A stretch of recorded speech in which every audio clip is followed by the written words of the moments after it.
Hey everyone, welcome back to a brand new video, and in this tutorial I'm going to show you how to do the perfect bead ratio with acrylic and liquid monomer. So first of all, you would get your acrylic powder of your choice and your acrylic brush. The acrylic brush that I'm using is a size 14, and a dapping dish that you'll be needing as well as along with some acrylic monomer. So first of all, what you would do, you would place your liquid monomer into the dapping dish and make sure you basically put your brush into the monomer like this, and make sure you press down gently and make sure there's no bubbles in your brush. And then you would just wipe off your brush onto your paper towel to clean it all up. If it's a brand new acrylic brush, I would suggest to do this same method, just to break down the bristles and soften it up. And here I'm just going to basically show you guys how you pick up a bead of acrylic. So I'm using this purple acrylic which I custom made. And if you guys are interested, I can show you guys how I created this acrylic powder. So first of all, what you would do, you would basically dip your brush into the monomer, release the excess liquid onto the side of your dapping dish like this, and just tap it off at the side of your dapping dish. Place your brush onto the acrylic powder and until it forms a bead like this. Once it's shiny like that, your acrylic bead is ready to be applied to your nail. So, and make sure you wipe off your brush each time you dip your brush back into that monomer and place your bead. So with each bead that you apply, make sure you just wipe off your brush. It's very important to do so. The reason being said is because what would happen, the acrylic will start to settle into the brush and harden the brush, and it'll basically get stuck into the bristles, which will be hard to remove.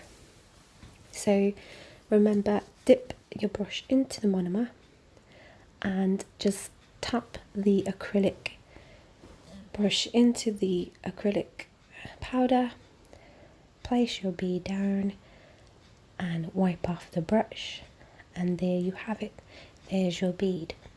So the more liquid in your brush, and if you do not remove the excess liquid and you just place it into the acrylic powder, the more of a wet bead. Like I just see, like you can see here, that's more of a wet bead, and you can see there's no form to it. There's not like no shape to it as well. The less of the liquid in your brush, the drier the bead becomes. So just keep that in mind. Just keep practicing by doing this little method that I'm teaching you guys, and you surely will find that your technique is easier to handle when applying acrylic powder. So this is more of a drier bead, as you can see, but yeah, again, it's still, as you can see, it's still movable and stuff because my brush is quite big, and it's got excess probably liquid left in it for when I'd placed it. But be mindful every time you dip your brush into the monomer, make sure you remove the excess liquid onto the side of the dapping dish, place your brush into the powder, tap it into the powder, and as soon as it becomes a little bead of like this and it's quite shiny, that's ready to be applied onto your nail.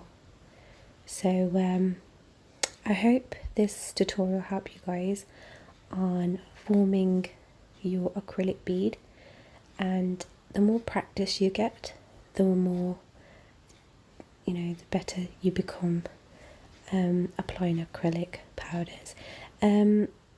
Also, not to forget to mention, sometimes if the room temperature is quite, let's say, cold, your acrylic becomes more runny. So if sometimes it depends on the room temperature you have. So if the monomer is a bit warm, it will be quite easy to manage, and when you're applying the acrylic powder to your nails, or if you're practicing. So this is just a little quick tutorial on just bead techniques. I like to use a more of a medium type of bead that's kind of not too wet but in between. I find it quite easy to handle, but it all depends on how you find you're working with each bead and stuff. But yeah, so not only that, sometimes it depends on the acrylic powder in itself as well. So yeah guys, it's just a little quick tutorial on how to pick up each bead. That's all for this tutorial guys, and I will see you guys in another one. So take care, bye.